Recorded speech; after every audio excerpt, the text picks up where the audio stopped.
How to connect your TP-Link Deco to Verizon Fios router. So basically this router over here and connect it to your TP-Link Deco.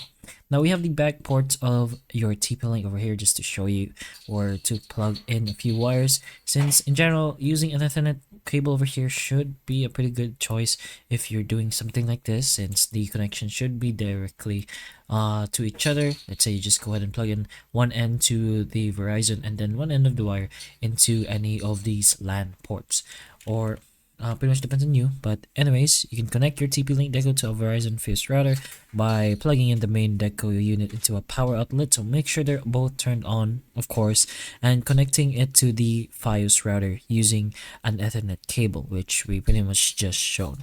So with that in mind, once you have connected the devices, you can go ahead into TP-Link's Deco app and you'll be able to do the setup there. So you're gonna go ahead and download that first. Go ahead to your whichever device, like a mobile phone, and go to the Play Store or App Store and search for TP-Link.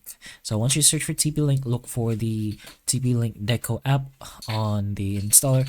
So in our case, we're gonna have to scroll down a bit over here until we find our TP-Link Deco. You could just go ahead and search for that, but it's pretty much the same. But anyways, go ahead and download the TP-Link Deco app. And then once it's installed, go ahead and open the app directly. So over here, you can troubleshoot your connection and whatnot, and do pretty much the entire setup here. So first of all, though, you're gonna have to go ahead and confirm all of these and go ahead and press on continue.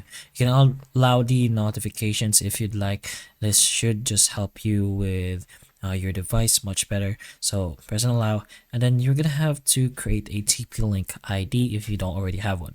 If you do, you can just go ahead and press on already have an account and just put in your email or your TP-Link ID and then the password. But in general, if you want your Deco to handle all routing or your access point mode, you can go ahead and choose the router mode. If you prefer to keep the Fios router as the main router, you do the access point, and for the Deco, do the router mode. So after the setup is complete, you can place additional Deco units around your home if you'd like, but that's pretty much it. All the setup will be done in the app itself, but you're gonna do a few steps for the actual routers in person and actually physically, which we already did show. But hopefully the information of this video can help you, and if it can, please like and subscribe for more videos like this, and that's all.